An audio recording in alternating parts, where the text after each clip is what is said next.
Howdy folks, welcome back to the Vin Man Show. Hey, I hope you all are enjoying these episodes this week. I am, because I'm talking about dogs and guide dogs for the blind, therapy dogs, my dog, Nestle. There you go. And another picture of Nestle in the snow, and also talking about people that have handicaps, and you know people should thank God that if you don't have any handicaps, you should be thanking God every day. As I said, and before I thank God every day that I wake up, and that I can breathe. I thank God for every breath I take, because I was having some trouble breathing for a while there when I was in the hospital. Big trouble. They thought I was gonna die. And anyways, and I was telling you that we take all the small stuff for granted. I mean, as I was saying, breathing or drinking water. If you can't drink water, it's a bad day. Or sleeping or laying down or having a bed. We just take those for granted. I want to, add a few more things that you think are small that you just take for granted to my list on that. Like your eyes, like seeing. I've been talking about guide dogs for the blind and blind people all this week, and I told you I don't know very many blind people, but boy, after meeting them and finding out, hey, they're great people, and they just overcome their handicap, and the other thing is my neighbor up the street, he couldn't walk because he had polio in his leg. Hey, don't take your legs and walking for granted. Oh my gosh. And I think we do. I mean, it's reminds me of the song, yeah, months ago. You take paradise and you put up a parking lot. Think about that. I mean, people don't realize they're in paradise. They complain over piddly stuff. And if you look at the big picture, you go blind. That somebody, you think you have it bad until you see somebody else, and then that person they have a problem, but then they look at somebody else who has it even worse, and they overcome. They turn the lemons into lemonade. They say, okay, well, if this is the way it's going to be, I'm not laying down and dying.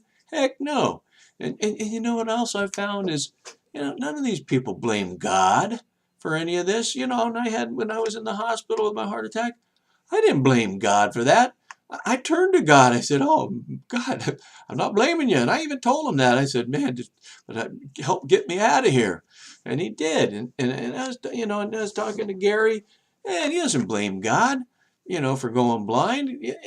And he's a good Christian. He goes to church. He's in the choir.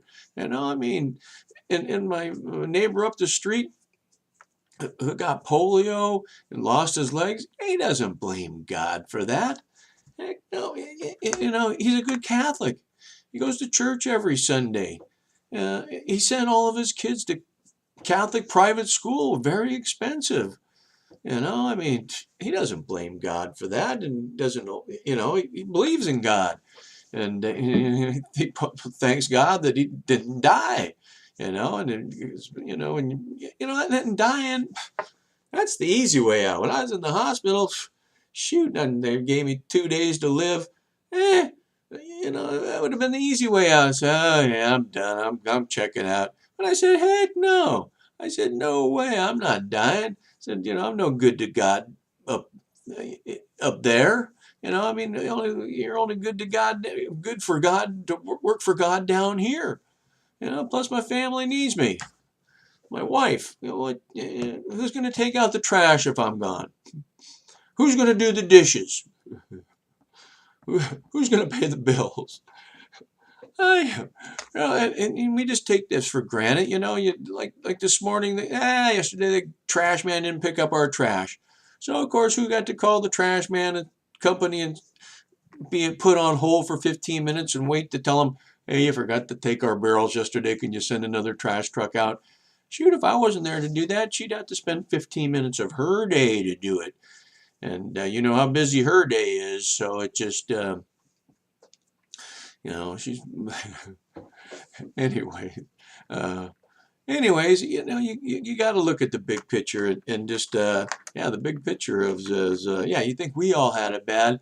Shoot, uh, think about Jesus being put on the cross. Oh my God, tortured to death for doing nothing, and doing it for dying for us. Now that's the big picture. So you go, man, the stuff I'm going through, that's minor, and as I said, when I was laying there in the hospital, it would have been the easy way out just to give up and die. But I was reading in the Bible. I said, no. I said, life and death are in the power of the tongue, and it says choose life. And so I said, well, okay, I'm choosing life.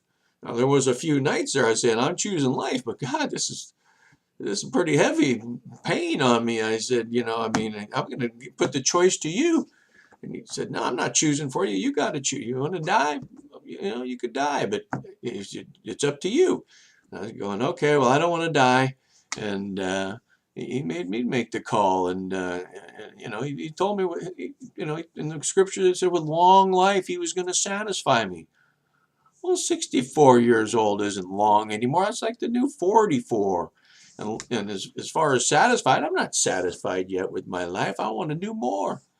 As I told you. So, anyways, I don't want to preach to you. I'm just saying.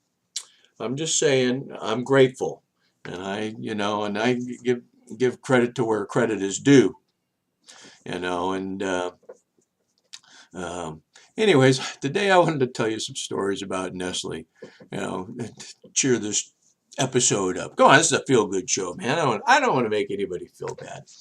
And I just want to have think a little bit more about the big picture, and people that have real, bigger problems than you. Our little problems are so minor compared to other. You think you got it bad, just think of somebody else that has it worse. That'll cheer you up, and it'll make you appreciate what you got. So, anyways, when I first got Nestle, it was a guide dog puppy. They said, yeah, we want, with their little coat, guide dog puppy in training. We could take her everywhere on the airplane and stores and restaurants. So we took her over to Las Vegas. And, she's just, pretty young, and she wasn't quite housebroken yet. And so when you get a puppy, it's like you having a baby. You got to carry a little diaper bag with you. And in my diaper bag, I had to carry paper towels and spray in case she had an accident on somebody's floor. I had to go try and clean it up. And I didn't carry diapers, but I had to carry a diaper bag full of, as I said, the cleanup kit in case you had an accident. So anyway, we were over in Las Vegas, and that night, in the hotel said, well, we don't want dogs in here. We go, well, she's a guide dog in training. You can't say no. And they said, okay. And so she got to sleep in our room, a nice big hotel, and she was just getting used to holding her business all night long. And that's the other thing about these guide dogs. When you train them, you train them when and where to do their business. On cue, you go outside, say, do your business, and they understand that, and they do their business. Then of course you pick it up and move along. But anyway, she wasn't quite to that stage yet to where, learning that phrase. She was pretty close. But anyway, after holding it all night, I got up in the morning. I said, okay, Nestle, let's go downstairs so you can do your business outside. And boy, we ran down to I got outside the room, and she pulled me so quick down to the elevator, and we went down to the main floor, and she pulling me real quick towards the door to get out. And the door to get out is one of these doors that go around in a circle. So you go in, and then you go around, and then you go out the other side. So anyway, we get inside this thing, and she couldn't hold her poop any longer, and she pooped on the floor. And it wasn't a solid one. It was kind of a soft one, if you know what I mean, without getting too gross. Anyways, as the door went around, we went out.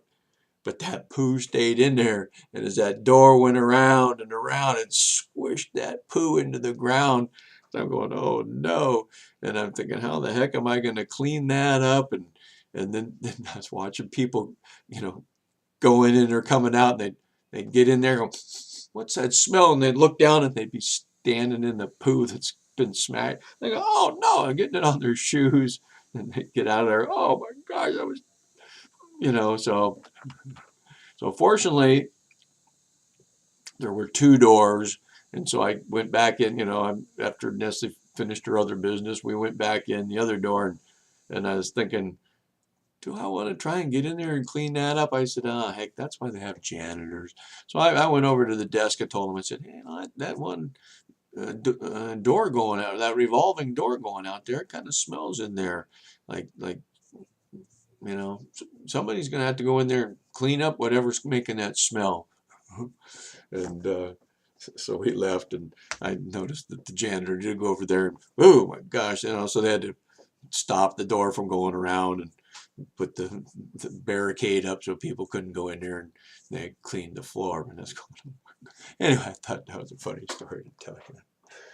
Anyways, let's see. Oh my gosh, my time. I don't even. If I forgot to look at the clock to see how far this is along. Anyway, I got one more story to tell you about Nestle before I cut off on this one. It's because I told you, we changed her from a guide dog.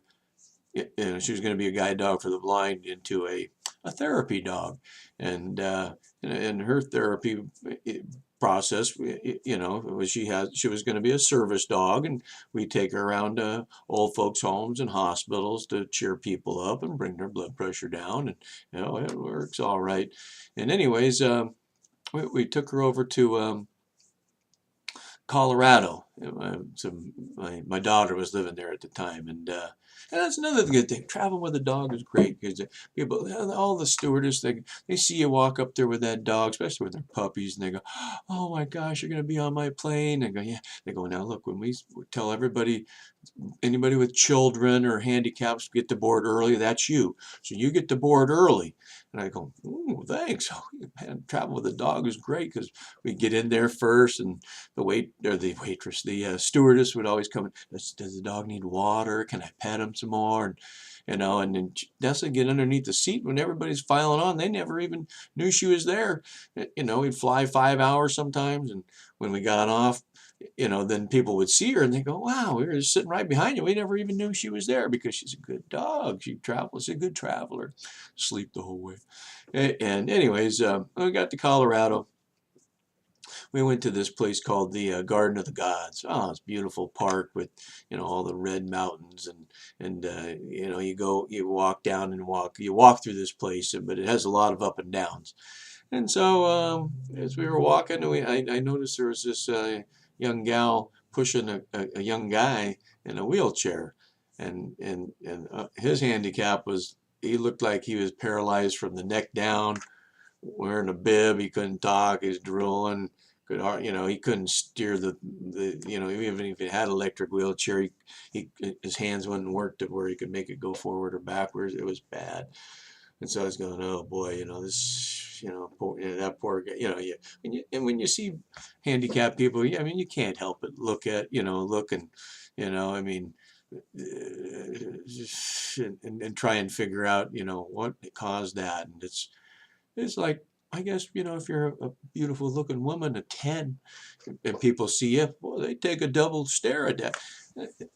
Fortunately, I don't see that many 10s around. I mean, there's, a lot of beautiful women, but, to see a 10 is, anyway, I get back to the Colorado. Anyway, this guy was, and we were walking along. We happened to be kind of walking the same way as this gal was pushing him, and I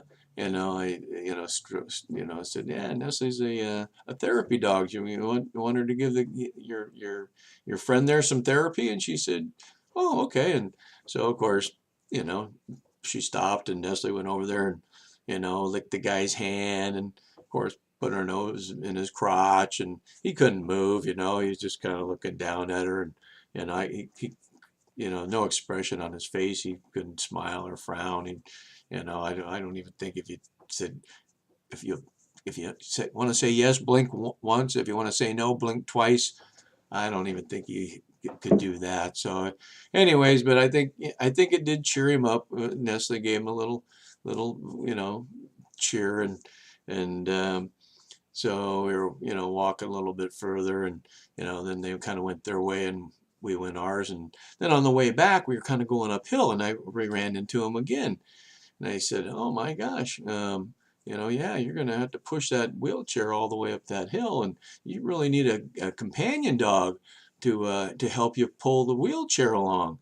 And I think your friend would really like that." And she says, "Yeah, it would be nice if I had that." And I go, what happened to the guy? And he goes, "Well, yeah, we were in high school, and he got into a terrible motorcycle accident, and got paralyzed from the waist down, or from the neck down, and had brain damage. And I was his girlfriend in high school, and I try and help his parents out by taking him out occasionally." And I'm going, "Boy, good for you." And it's going, "Wow." And so, anyways, I was saying, yeah, if you had a companion dog, you could hook a harness up, and could help you pull him up the hill. And she'd go, "Boy, that would sure be nice." I said, "Hey, I got a therapy dog here.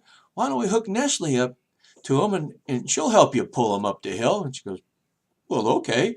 And she said, "Well, let's ask the guy." And I got in his face. I said, "Blink once if you want Nestle to help you pull you up the hill, or blink twice for no."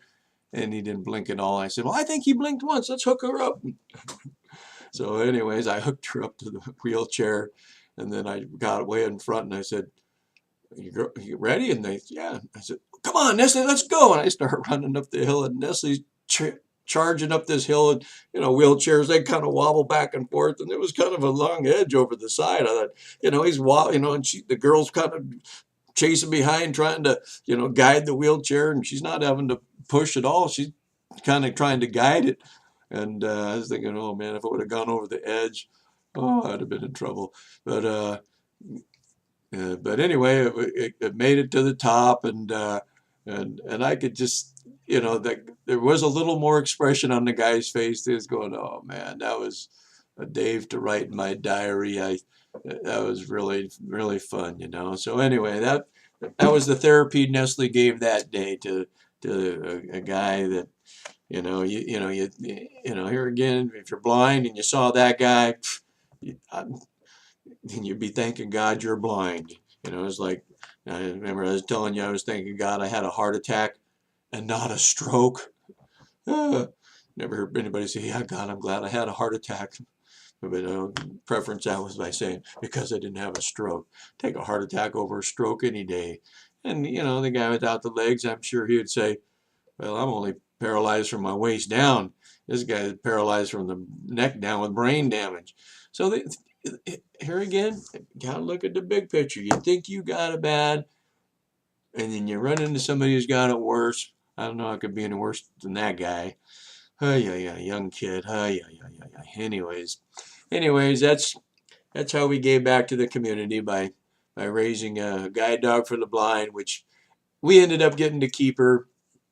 And you know what? I think about that now, and I think, for the last 10 years, I've been the one that's really made out on this, because I'm the one that's got all this dog therapy for the last, actually, 12 years that we had Nestle. And then at the end, she got cancer, and after 2 major operations, we had to put her down. It was terrible. But for those 12 years, she was given, therapy and love to all these other people. I think back and say, wow, I was the one that got the most therapy. And then when I had my problem, she was just right there for me. So anyways, got a little emotional. I'm going to sign off.